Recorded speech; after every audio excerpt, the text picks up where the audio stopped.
Bienvenidos amigos y amigas a un nuevo programa del podcast de la EGB. Hoy vamos a cerrar un círculo que de algún modo había quedado abierto desde hace algunas semanas. Recientemente pasó por nuestro programa Rafa Sánchez, una de las voces más reconocibles de la música española, con su propia mirada, su propia visión de la historia de la Unión y su forma de entender todo lo vivido dentro y fuera del grupo. Una entrevista que tuvo su repercusión por las interesantes declaraciones de su protagonista y que, por cierto, os invito a escuchar si todavía no lo habéis hecho. Además, podéis seguirnos, podéis dejar vuestros comentarios, compartir este vídeo o darle al like. Me parecía justo, por tanto, desde el punto de vista periodístico, que la otra parte de esta historia también tuviera el mismo espacio, la misma oportunidad de explicarse, de recordar, de matizar y sobre todo de contarnos en qué punto está hoy su vida musical y su proyecto actual. Porque la Unión no es solo un grupo, no es solo un repertorio de grandes éxitos. Es una historia larga, compleja y compartida, con luces y sombras y distintas versiones de los mismos recuerdos. Por eso hoy nos acompaña Luis Bolín, músico, fundador y también hoy responsable de continuar con ese legado bajo el mismo nombre de la Unión. Con él vamos a hablar de pasado, de presente y de cómo se sigue caminando por esos senderos no siempre fáciles de la música. Luis Bolín, bienvenido al podcast de la EGB. Fernando, muchísimas gracias por tenerme contigo y un placer charlar de música y de lo que sea.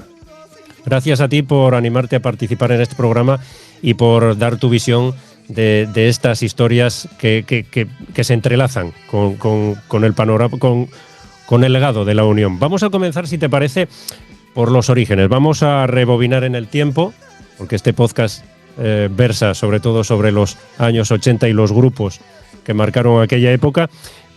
Te pediría metafóricamente que cerrases los ojos y que viajásemos al Madrid de los años 80. ¿Qué soñaba aquel joven Luis Bolín que estudiaba publicidad y que quería formar una banda? ¿Qué soñaba en aquella época? Pues la verdad es que el presente era muy inquietante. Pues tenía 16, 17, 18 años cuando... Bueno, yo empecé con la música a los 12, ¿no? Con Nacho Cano, ¿no? Estábamos juntos en clase. Y después de un verano él estuvo, creo que en Inglaterra o en Irlanda, ¿no? Y yo estuve en Inglaterra. Llegamos los dos al colegio el primer día, ¿no? Y ahí encontramos un poco, al encontrarnos, pues nos intercambiamos algunas experiencias que habíamos tenido ese mismo verano, ¿no? Y empezamos a hablar de música y entonces estábamos viviendo la época pues te estoy hablando del año 75, así. Pues ahí estaba el rock sinfónico a tope, estábamos, todavía ni siquiera había empezado el punk ni todo eso, ¿no? Pues las primeras bandas habían venido a tocar a España. De hecho, fuimos juntos a ver un concierto de Camel ahí pues por la zona de Reina Victoria, aquí en Madrid, y que fue como el primer concierto que fue un desastre a nivel organizativo. Y bueno, pues a partir de ahí pues fui intercambiando bandas, conocimientos. Era muy difícil acceder a la información, ¿no? Acceder a la música también, ¿no? Pues tenías que conocer a un grupo, conseguir ese disco, ¿no? Y fui creciendo pues en ese entorno, ¿no? Y bueno, pues de una manera, digamos que fortuita, casual, pues me encontré con Mario y con Íñigo en una escuela de publicidad. Recuerdo que el primer día pues nos encontramos ahí éramos como 20 alumnos en clase, ¿no? Y bajamos al bar en el primer descanso y ya pues nos pusimos a hablar de música, ¿no? Era como el recurso, ¿no? Y a los pocos días pues decidimos montar un grupo, ¿no? Que se montó pues con cierta dificultad porque pues hay que acordarse un poco de cómo era la tecnología, ¿no? Y lo que costaba acceder a los medios, ¿no? Musicales, tanto para tocar como bueno, el propio instrumento, como los amplificadores y los altavoces, todo era grande, muy pesado y complicado de conseguir, ¿no? Y uno nunca piensa, la verdad, en el futuro. Ahí en ese momento uno está viviendo el día a día. Y pues yo me había estado formando, pues ya te digo, desde los 12 años ahí en diferentes bandas, y en esa época pues rondaba mucho una tienda en Madrid que se llamaba Bosco, ¿no? Que era pues una tienda de música, ¿no? De instrumentos. Y bueno, pues ahí pues me permitió acceder a cierta tecnología, conocimientos. Era la única forma, ¿no? Porque pues, no estaba YouTube, ¿no? No estaba ese mundo accesible, ¿no? O sea, cualquier información que consiguieras musical pues venía a través de un par de revistas que había en la época, que eran Vibraciones y Popular 1. Y no sé, yo también pues tenía pues eso, que ibas a Inglaterra, conseguías un Melody Maker, ¿no? Que era el periódico de música, ¿no? Inglés. Lo releías durante mil veces, ¿no? Y conseguías una foto de repente que se salía de... No sé, era una época, la verdad es que muy romántica en ese aspecto, ¿no? Había que la música no era muy accesible, ¿no? Porque y luego estaba el intercambio a través de los cassettes, ¿no? Que era la forma de intercambiar música, ¿no? Y bueno, pues sucedió todo de una manera bastante meteórica, ¿no? Desde el momento en que Íñigo, Mario y yo nos juntamos para hacer ese grupo, pues éramos un grupo, nos sentábamos ahí, quedábamos un par de tardes, 3 tardes máximo por semana, y empezamos a hacer bases musicales, ¿no? La pretensión, uno nunca piensa que estás en el... Simplemente estás ahí, intentas trabajar por ello, ¿no? Y lo que pasa es que luego los acontecimientos que se fueron sucediendo después de eso, pues fueron, la verdad es que parece que como tocados por una especie como de estrella, ¿no? Es increíble la historia de la unión, cómo pudo durar tanto, ¿no? Cómo fue tan longeva, ¿no? Y siempre fue porque algo cambió, algo surgió que nos permitió seguir, ¿no? Y ya pues podemos profundizar en ese aspecto en la medida que tú quieras, pero sí que en ese primer momento pues la sucesión de acontecimientos pues se produjeron. Eso llevábamos unos 6 meses casi trabajando, ¿no? Con algunas bases, Mario y yo, que teníamos más idea musical. Íñigo, pues la verdad es que se acercó al instrumento de los teclados casi desde cero en esa formación, ¿no? Al principio trabajaba con una caja de ritmos, un sintetizador monofónico, haciendo atmósferas y poco más, ¿no? Entonces yo, pues... Hablabas de las publicaciones que leías en tu formación musical, que en aquella época, lógicamente, no era tan fácil como ahora, pero ¿con qué influencias musicales llegáis a formar la unión? ¿Cuáles eran vuestros referentes? Pues yo traía pues un trasfondo bastante ecléctico, ¿no? Porque, como te digo, pues me había aficionado muchísimo, muy jovencito, al rock sinfónico, bandas como Genesis, Camel, Yes, pues Emerson Lake and Palmer, no sé, King Crimson. Y de ahí pasé, pues llegó la explosión punk, ¿no? En final de los 70, ¿no? Y también traíamos un poco todo este glam de los años, del año 73, ¿no? Ese año mágico, ¿no? Donde se editaron discos como Ziggy Stardust de David Bowie o el Dark Side of the Moon de Pink Floyd, no sé, un montón de álbumes míticos de ese año, ¿no? Entonces traíamos un poco, tenemos que acordarnos también cómo era España en esa época, ¿no? Era un país donde la información pues no corría mucho, ¿no? Entonces se produce esa apertura, ¿no? Después de la dictadura, y parece como si se hubiera destapado una olla a presión, ¿no? O sea, realmente sí que surgieron un montón de iniciativas, de influencias de todo tipo. Todo llegó, digamos que a la vez, ¿no? Por un lado venía todo el legado de los 60, ¿no? Todos esos grupazos, ¿no? También otra banda que me encantó y me sigue gustando muchísimo, ¿no? Y que siempre la recomiendo es Jethro Tull, ¿no? Es una banda que me fascina. Luego Mario traía unas influencias más de los Beatles y también había tenido una época bastante, muy cercana a los Mods, ¿no? Que era pues una especie de clan, ¿no? Liderados por la banda de Who, ¿no? Con la película Cuadrofenia, ¿no? Ese tema un poco de las gabardinas, ¿no? Esos abrigos y tal. Íñigo, la aportación un poco a nivel musical era de David Sylvian, ¿no? Él estaba fascinado con David Sylvian, cantante del grupo Japan, que también es un icono de los 80 de esa época, ¿no? Y con esa formación un poco ecléctica, ¿no? De cada uno, yo también pues tenía mis puntillos con los Stones también, me gustaba mucho. De hecho, estuve en el concierto del 82 en el Vicente Calderón, ¿no? Estuvimos, sí, era un tema bastante ecléctico, ¿no?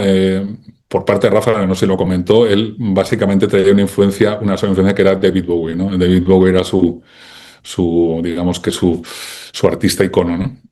Nos mencionabas el momento en el que conociste a Íñigo y a Mario, pero ¿cómo aparece Rafa en vuestra vida y qué visteis en él para convertirlo en la voz del proyecto de la Unión? Pues Rafa, pues también, otra cosa que te quería dejar claro, que yo comprendo que eso dolía en su momento y todavía debe doler, pero contar la historia de la Unión sin mí es imposible, ¿no? Porque además de Rafa, que también llegó a la Unión por mí, de una circunstancia, de una manera un poco pues casual, ¿no? Yo era bajista y cantante de una banda y ensayábamos en un local pues bastante a las afueras de Madrid, ¿no? Entonces yo tenía mi equipo allí y me resultaba muy incómodo porque apenas podíamos ir pues un par de veces al mes, ¿no?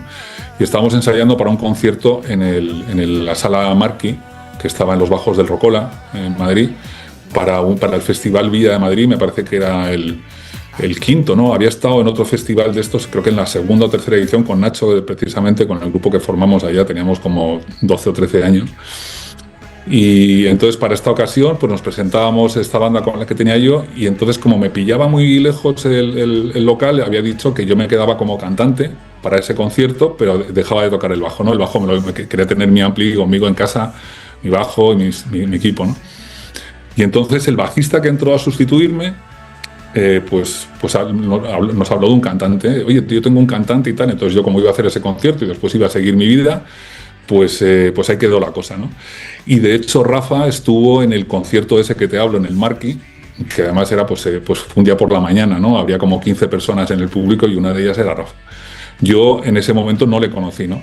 Y un poco más tarde, ya estando con Rafa y con Íñigo en La Unión, un día estoy en un bar de la zona de Malasaña de Madrid, que se llamaba Cascanueces, y yo pues estaba allí pues un poco esperando a alguien, supongo, no sé, pero estaba solo en el bar, ¿no? Habían abierto hace poco, y de repente alguien entró en la sala donde yo estaba dentro del bar.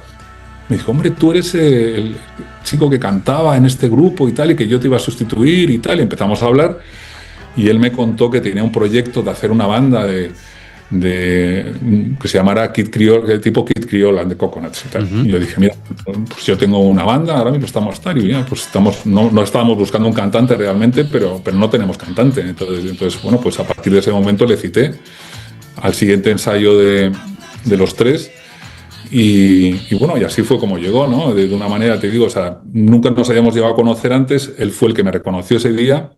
Le invité a tocar y fuimos a casa de Íñigo, que vivía en esa época por la zona de Arturo Soria, donde yo vivo actualmente.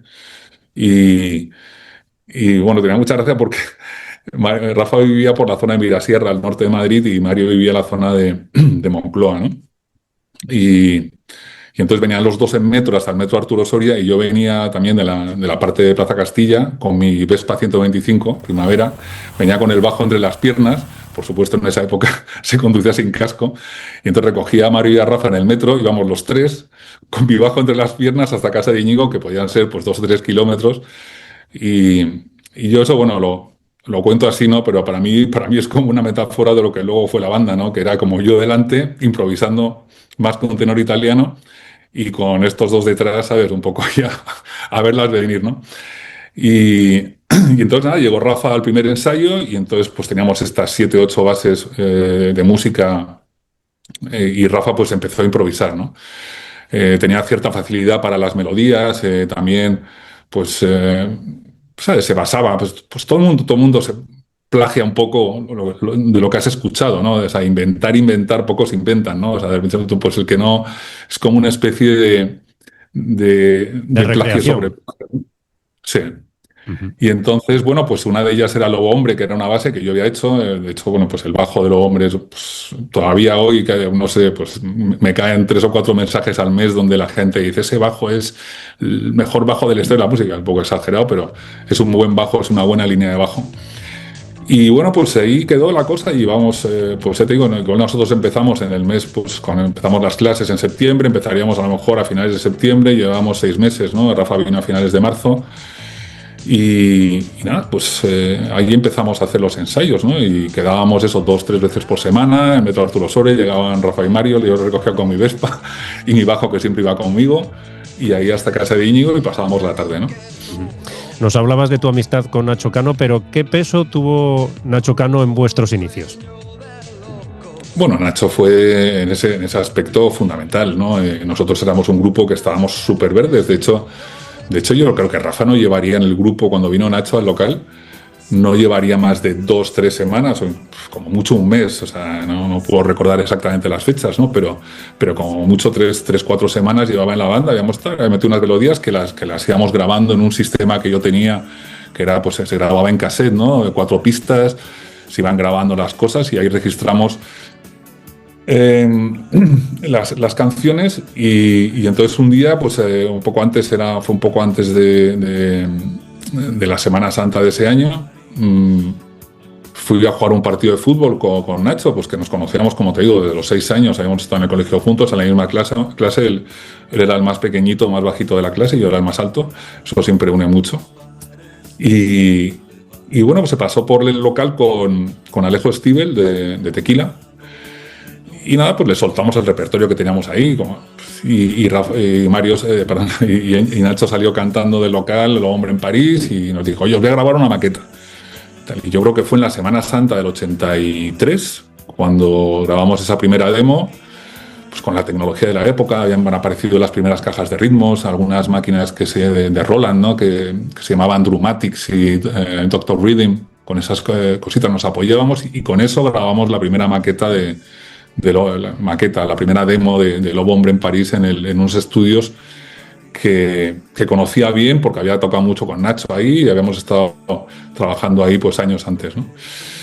Y bueno, pues realmente Nacho en esa época se convirtió en un miembro más del grupo, ¿no?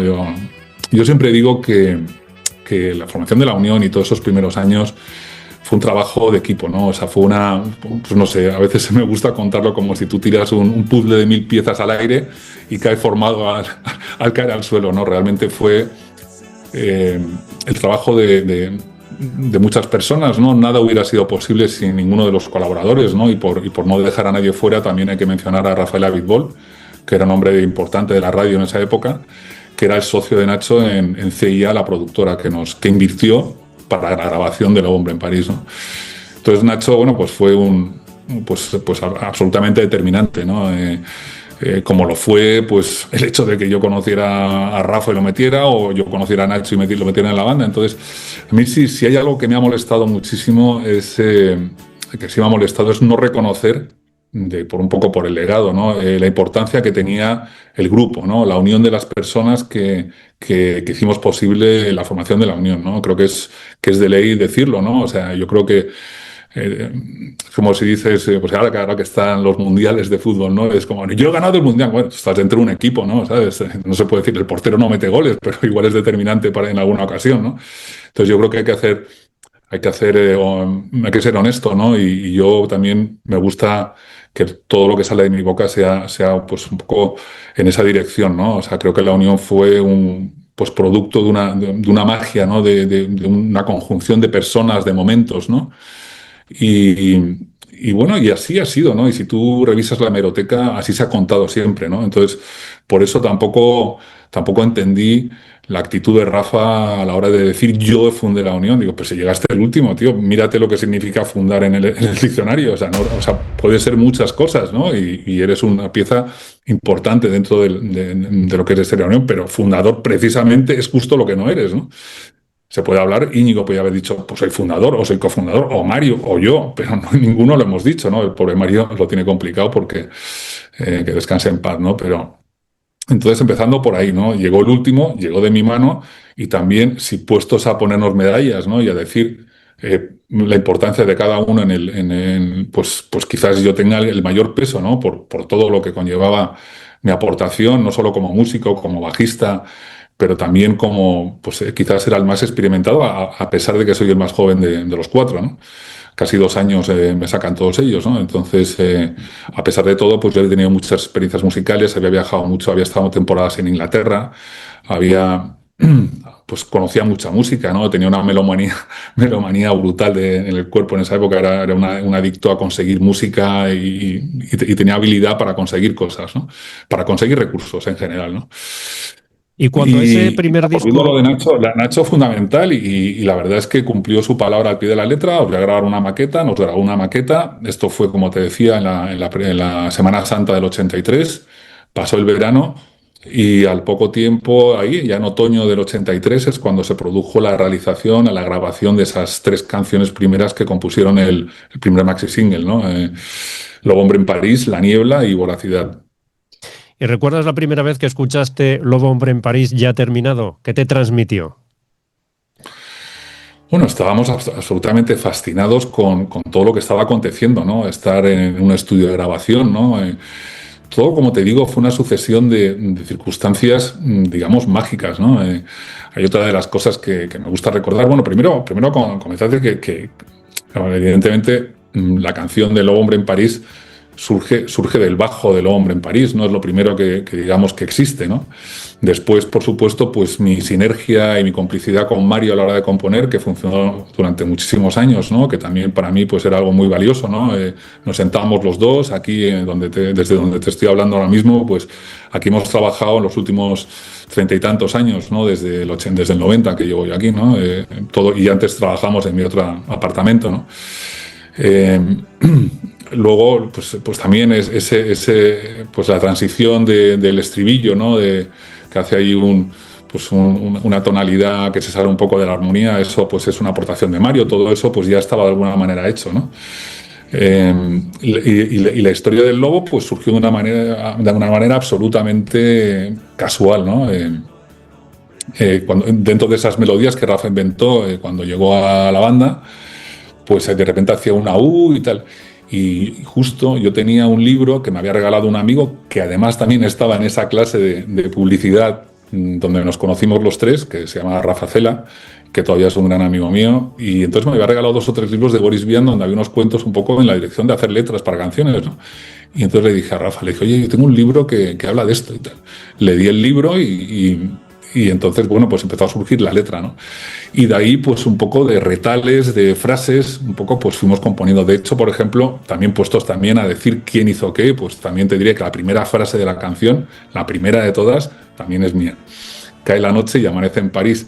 Y la historia de cómo llegó esa frase a la canción de Lobo Hombre en París también la contaré, pero no te la voy a contar hoy. La voy a contar en otro día, pero también es una bonita historia. ¿Y qué se siente cuando una canción deja de pertenecer a sus autores y se convierte en patrimonio de toda una generación? Pues la verdad es que pues que es una bendición que te cae del cielo, porque pues la Unión ha grabado pues cerca de 150 canciones en su historia, ¿no? Y aunque ha habido canciones importantes, sobre todo en el mercado español y también pues en el mexicano, ¿no? En Hispanoamérica, ¿no?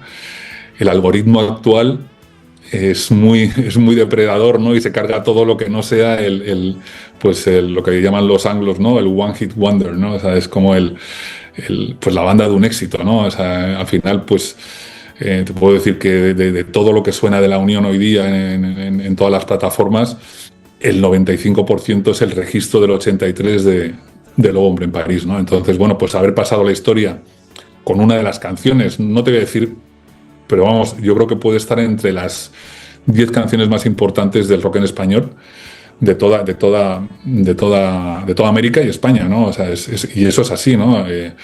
Y te lo puedo decir de primera mano porque viajo muchísimo a América. De hecho, bueno, pues mis próximas historias están más bien allí, ¿no? En California, en México, y puedo vivir en primera persona cómo la gente está por encima de la banda. Es una canción que ya pertenece un poco a la historia de la música y te digo, pues, tener una de esas ya es un regalo, ¿no? Mencionabas los One Hit Wonder. Si algo es la Unión, es de todo menos un grupo One Hit Wonder. 14 números 1, más de 2 millones de discos vendidos, discos de oro, de platino y de diamante. ¿Cómo se afectó en aquellos años jóvenes, cómo se afectó ese gran éxito, esa popularidad? ¿Os cambió vuestra forma de ser? Pues un poco sí, es inevitable, ¿no? Pero hay diferentes maneras de digerir el éxito, ¿no? Yo creo que uno de repente se puede instalar en la complacencia, ¿no? De decir, oye, qué grande soy y he tenido un éxito, ¿no? Y a otros, como a mí en particular, yo lo viví como un compromiso que me hacía creer más todavía en la música, ¿no? O sea, era como un debe, ¿no? Y de hecho es algo que sigo manteniendo hoy día, ¿no? Para mí el compromiso de la música con la música viene un poco dado siento un agradecimiento profundo por lo que he vivido y también por la gente que nos escucha, nos sigue escuchando y elige a la Unión entre estos millones de canciones que siguen saliendo cada día, ¿no? Y entonces, pues cada uno le afectó de una manera, ¿no? Pero evidentemente sí, ¿no? Rafa ya empezó a dar sus primeros coletazos ahí problemáticos, ahí pues con la grabación de Lobo Hombre, por ejemplo, pues su estelaridad, ¿no? El sentirse un poco más importante que los demás, pues sí que tuvimos algún tipo de roce ya en esos tiempos, ¿no? porque bueno, pues al final sí se focaliza mucho en los cantantes y en todo eso. Lo que pasa es que, bueno, un grupo, y en esos tiempos más todavía, pues el aporte no era solo lo que uno aportaba sino en el escenario o a la hora de grabar, sino era en toda la orgánica de una banda, ¿no? Porque en cualquier, te podías ir todo se podía acabar a la vuelta de la esquina, ¿no? Era todo muy frágil, ¿no? Había muchísima fragilidad en toda la concepción, ¿no? La misma entidad de una banda, de un grupo, pues al final está soportada sobre 4 personalidades, 4 personas diferentes que tienen sus momentos, sus días buenos, malos. Y bueno, pues sí que, como te decía al principio, pues vivíamos siempre un poco con la idea de que esto se podía acabar mañana, ¿sabes? O sea, esa sensación siempre estuvo sobrevolando a la banda. ¿Tuviste que sacrificar alguna cosa en tu vida para sostener una carrera musical tan larga? ¿Cuál fue el precio del éxito? Hombre, algunos precios en el terreno personal siempre se pagan, ¿no? Pero, pero para mí, como te decía, el compromiso con la Unión iba más allá de mi propio papel como músico, ¿no? Yo he sido el proveedor, el que he sujetado esta banda durante casi 40 años en cualquier aspecto que se creaba, ¿no? Todas las circunstancias que han acontecido en la Unión en su historia han pasado por mí, tanto las buenas como las duras, como las más duras que he tenido que asumir, pero vamos, en los principios era, pues, o sea, ¿qué había que hacer, no? Pues a veces era llegar a un concierto a la hora, a veces era conducir de noche sin dormir, a veces era, no sé, hacer una carambola en el aire, a veces había que cerrar un disco, a veces había que pegarse con el manager o discutirle al manager, a veces había que, en todas esas circunstancias estaba yo al frente, ¿no? Vamos a hablar de la Unión más allá del Lobo, porque como hemos dicho, la Unión tiene una discografía amplísima, pero de entre todos vuestros trabajos, ¿cuál crees que es el disco más injustamente tratado? La verdad es que a veces el éxito y la música que hay detrás del éxito no van de la mano, ¿no? A veces son circunstancias puntuales, ¿no?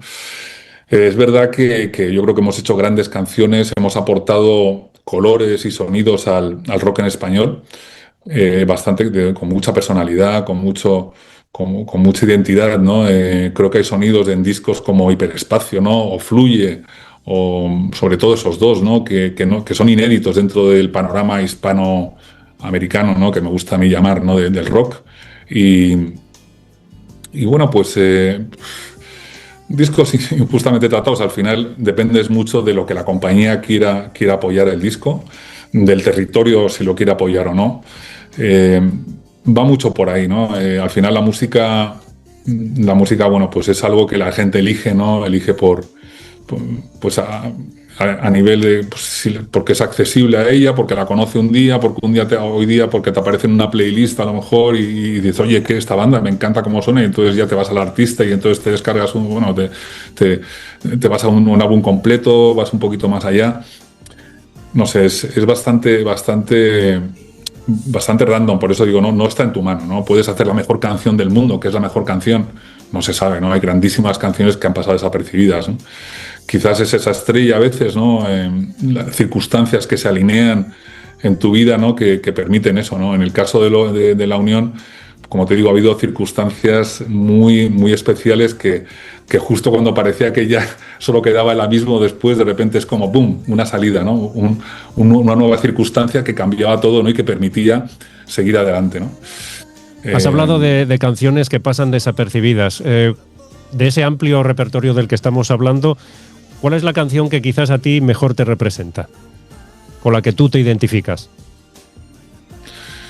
No, yo creo que Lobo Hombre es una canción que para mí pues hombre, fue la primera, grabar una canción por primera vez en tu vida en un estudio profesional y que sea esa, es tremendo. O sea, es algo que dices, o sea, ni siquiera si tú dices, oye, me voy a plantear un guión o una historia musical y dices, no, yo le estoy de un grupo, yo voy a contarla así, pues te va a decir, venga, tío, no, o sea, eso no pasa en la vida real, ¿no? O sea, que un grupo se plantee de 4 chavales, ¿no? Que pues con muy poca experiencia, ¿no?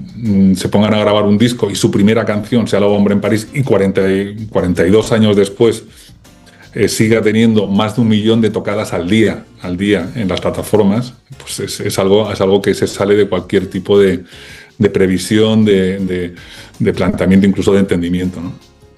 Hablamos de más de 4 décadas de música, pero ¿cuál crees que es la fórmula de la Unión para sobrevivir tantos años después de que muchos grupos de los 80 hayan desaparecido? Pues la fórmula del éxito de la Unión pues fue vivir el momento, improvisar más con tenor italiano, y que se alinearan, por supuesto, circunstancias y estrellas determinadas para sobrevivir, ¿no? Pues en un primer momento fue la aparición de Nacho Cano para hacer ese primer disco. Si no, no hubiera habido un segundo, por supuesto, ¿no? Cuando terminábamos el primer contrato con Warner, que duraba 3 discos, Íñigo Zabala sale de la banda y entonces entra un teclista que fue determinante para nuestro futuro, que fue Antonio Cortés, un grandísimo músico y que fue un gran aporte, ¿no?, en la parte de los teclados. Pero es que además Nacho en ese momento también, Mecano, empieza a despuntar otra vez, sacan el disco Entre el cielo y el suelo, con lo cual Nacho ya su agenda le impedía dedicarse a la Unión, ¿no?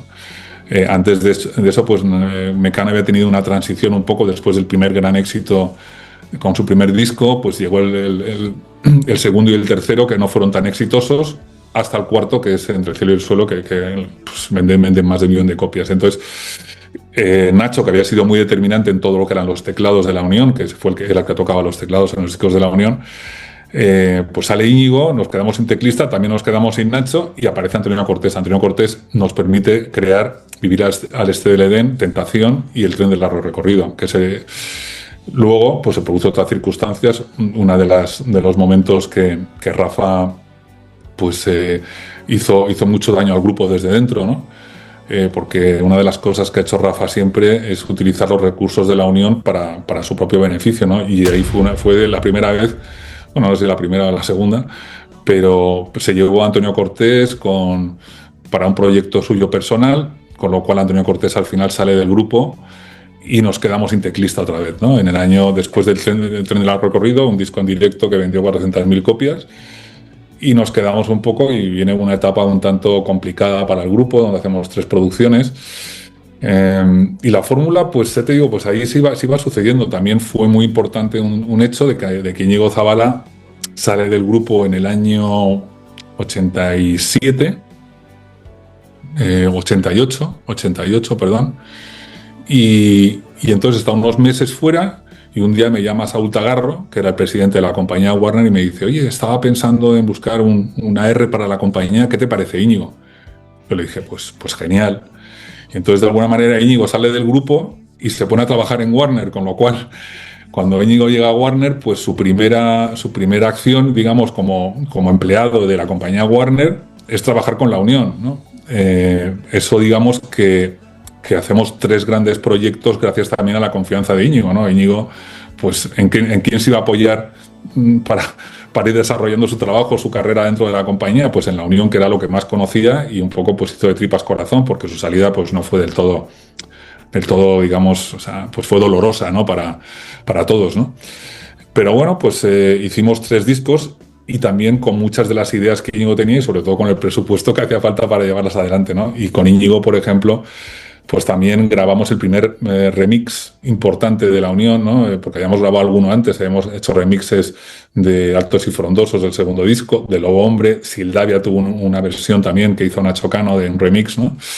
Y ahí pues hicimos esta versión de Más y Más, que termina siendo sintonía de la Vuelta Ciclista a España del año 89.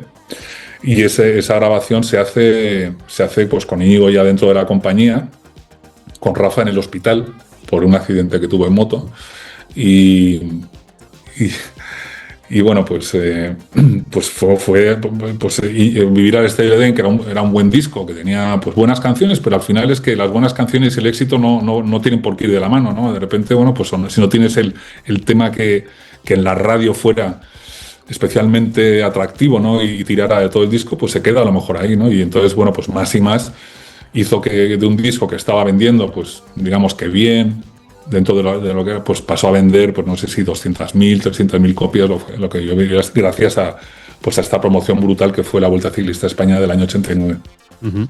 Hace unos minutos mencionabas la paleta cromática musical de la Unión, que pasó por el pop, el rock, el funk, el soul, la psicodelia.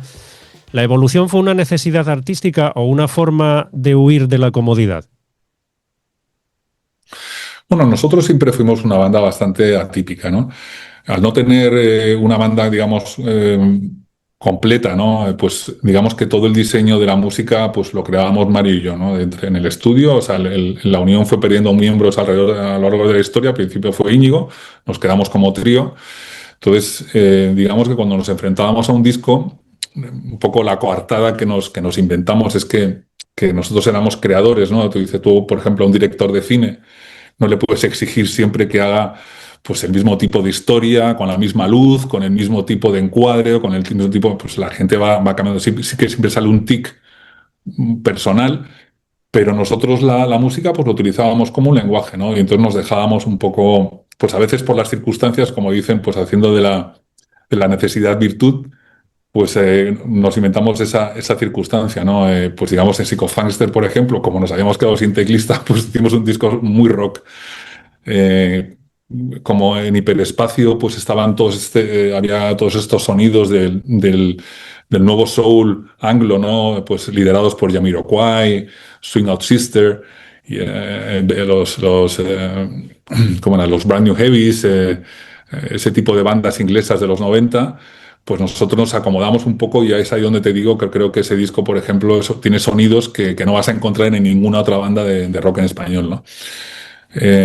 Luego vino Fluye, entonces nos dejábamos, era un poco dejándonos influir un poco por los sonidos del momento, también con esa tecnología que iba apareciendo, ¿no? En las diferentes, pues en los 80 apareció los sintetizadores ya un poco más desarrollados, los secuenciadores, las cajas de ritmo, luego empiezan un poco pues todo el tema de los samplers, ¿no? En los 90, y toda esa tecnología pues la vas aplicando de alguna manera en tu música, ¿no? Entonces era un poco un balanceo entre vamos a hacer un nuevo disco por dónde empezamos, ¿no? Y a partir de ahí, pues eso, pues aquí en este espacio donde me encuentro, en el sótano y tal, pues aquí es donde hemos trabajado. Veníamos Mario y yo al principio, generábamos unas cuantas ideas, a veces venían de la guitarra, otras veces eran unos acordes. Como te digo, Mario traía mucha influencia de los Beatles, ¿no? Esas bajadas cromáticas, ¿no? De los acordes, ¿no? De canciones pues, beatlianas, ¿no? Pues algunas aparecen en discos de la Unión, ¿no? Influencias de aquí y de allá, ¿no? Era un poco lo que íbamos manejando. Mencionaste el título de uno de vuestros trabajos, Fluye. Realmente la Unión es como, si lo pensamos, es como un río que cambia constantemente, pero sin dejar de ser el mismo. ¿Cómo se consigue evolucionar dentro de la música sin perder la identidad? Bueno, realmente, bueno, pues ahí sí que jugaba un papel importante quizás pues la voz de Rafa, ¿no? Al final eso sí que lo has mencionado al principio, ¿no? Pues sí era se identificaba mucho, ¿no? Su forma de hacer, ¿no? Y luego, pues sí, nosotros en ese momento pues nos embaucamos. Ese disco tiene cierto rollo existencial, ¿no? De andar un poco por casa, ¿no? Íbamos un poco bebiendo de esas fuentes un poco existenciales, ¿no? Más adelante incluso hicimos una versión de Fluye, ¿no? Que tenía la coletilla de Be Water, My Friend, que es una maravilla que nos dejó el gran Bruce Lee, ¿no? Cuando decía, tienes que ser como el agua. El agua puede golpear, puede rodear, puede abrazar, puede ser suave, puede ser fuerte. Dice, Be Water, my friend. Hicimos una versión trayendo un poco con la canción Fluye, ¿no? Y bueno, pues también viendo un poco, ¿no? Era una filosofía un poco, pues también aplicada a la música, ¿no? Era un poco ver un poco dónde está la circunstancia, dónde está el recorrido y ante eso, pues buscar tu mejor forma, ¿no? Para navegar por él. Cuando escuchas, después de más de 4 décadas de experiencia musical, cuando escuchas hoy discos tan distintos, ¿escuchas a varias bandas diferentes o una única historia con distintos lenguajes? No, yo creo que exactamente eso que dices, son distintos lenguajes de la música. Nosotros tampoco hemos vivido la militancia musical, sí era pues, un compromiso fuerte, pero no éramos una banda que se pudiera encuadrar en un estilo determinado, ¿no? Pues dentro del pop, pues hay muchas facetas. El hecho de no tener, a partir del cuarto disco, ya no tener un teclista, no tener un sonido identificado, un batería, ¿no? Pues nos permitía movernos con mucha libertad, ¿no? Cuando Íñigo salió del grupo, el que tuve que asumir un poco la parte de los teclados, digamos, a la hora de la composición y del trabajo de preproducción, pues era yo, ¿no? Y también con el tema de los ritmos, que todo pues era la tecnología que iba surgiendo, que íbamos aplicando a la música, ¿no? Y sí que puede pasar un poco eso, ¿no? Que uno pueda identificar, pero yo creo que eso enriquece, ¿no? Al final, la música es un lenguaje, ¿no? Las diferentes formas de afrontar la música, de contar historias con música, pues, o la música misma puede sugerirte la letra que vas a ponerle encima, ¿no? Por ejemplo, en el tercer disco, ¿no? Las canciones, de repente, canciones que hablaban de blues o del swing o tal, pues le ponías una historia de boxeadores o que te retrotraía, ¿no? Ese sonido a lo mejor pues te llevaba a un ambiente, ¿no? Y ese ambiente pues también te lo llevaba a la música. Jugábamos con ese tipo de mensajes, tanto musicales como a nivel de textos, ¿no? ¿Y alguna vez sentisteis que vuestras inquietudes musicales chocaban con los intereses de las compañías? Pues si te digo la verdad, siempre hemos gozado de una libertad bastante potente, ¿no? Hemos sido un grupo que también en eso, pues las circunstancias o siempre surgía una estrellita que nos permitía un siguiente disco, ¿no? Porque la crueldad del mercado, de la industria de la música es, si no vendes, vete a tu casa, ¿sabes? O sea, no había segunda oportunidad, ¿no? Entonces, la Unión hicimos discos complicados, ¿no? No porque nos lo propusiéramos, sino simplemente porque era lo que nos surgía, ¿no? Discos como El Maldito Viento, ¿no? Después de Luego Hombre en París andábamos un poco con el trauma de, no, sois un grupo montaje porque es total, cuando era totalmente falso, era un grupo con una espontaneidad y con una creación absolutamente espontánea, ¿no? Entonces, pues intentamos hacerlo lo mejor que supimos con los medios que teníamos en ese momento y también sumando, ¿no? En esa época, en el primero, segundo y tercer disco, pues Nacho fue absolutamente determinante, ¿no?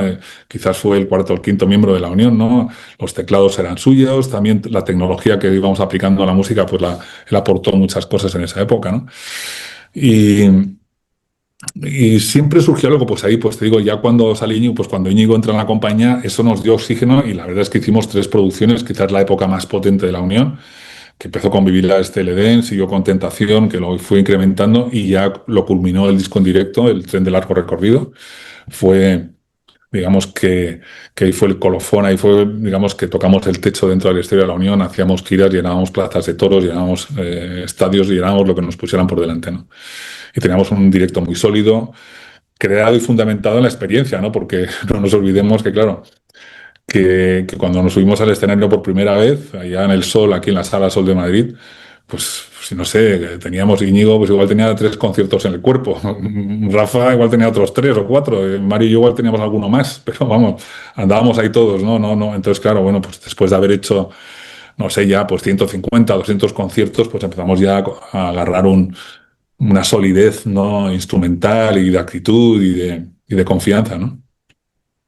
A lo largo de esta conversación que estamos manteniendo, has ido mencionando poco a poco la pérdida progresiva de los pilares fundamentales del grupo. Primero Íñigo, después Mario, que enfermó, finalmente Rafa. ¿Cómo vive una banda la pérdida progresiva de esos pilares fundamentales? Bueno, pues te digo, cada una de esos abandonos ha sido en su momento pues una circunstancia, no se pueden igualar una cosa con la otra, ¿no? Cuando Íñigo se fue, pues fue una decisión que salió de los 3 miembros que estábamos ahí. Íñigo había tomado algunas decisiones y su capacidad instrumental pues dejaba bastante que desear y bueno, pues se lo planteamos y él pues con cierto dolor por todas partes, ¿no? Porque no hubo tampoco una razón en sí fundamental. Pues fue eso y nos hizo pues un poco reciclarnos, ¿no? Pero surgió pues una opción que fue Antonio Cortés y la verdad es que pues como teclista pues mejoró mucho la proyección de la banda en directo sobre todo, ¿no?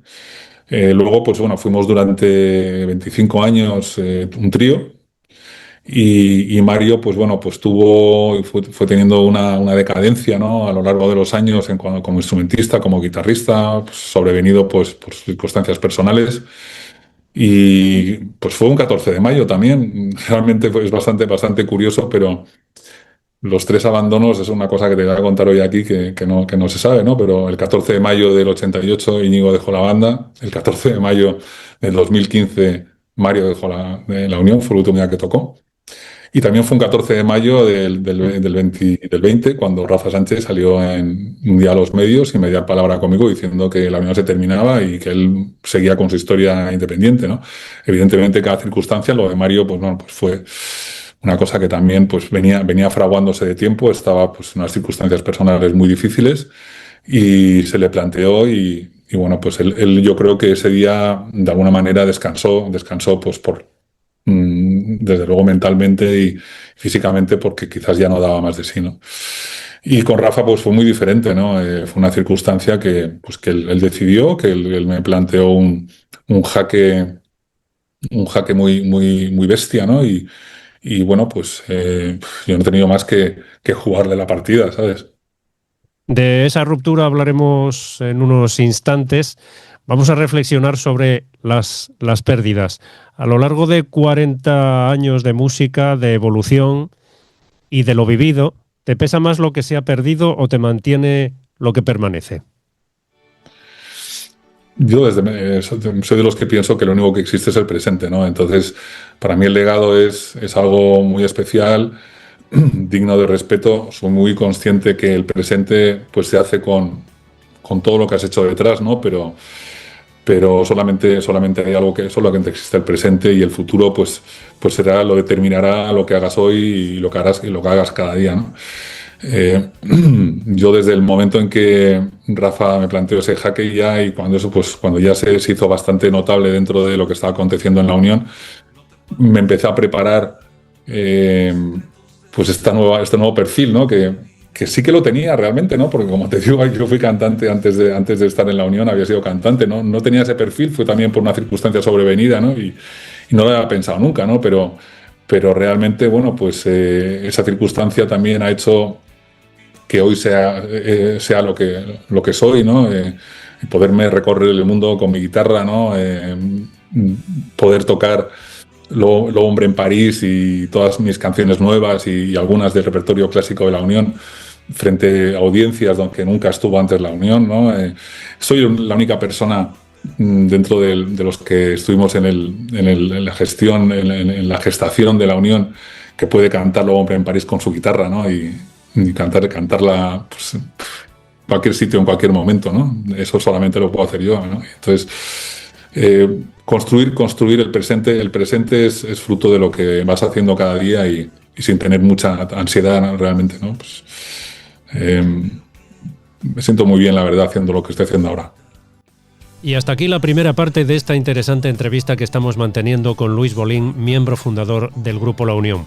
En unos días tendréis disponible la segunda entrega, donde además Luis nos presentará su nueva canción. Ya sabéis que podéis seguirnos, podéis compartir este programa, dejar vuestro like o dejar vuestros comentarios. Muchas gracias por acompañarnos.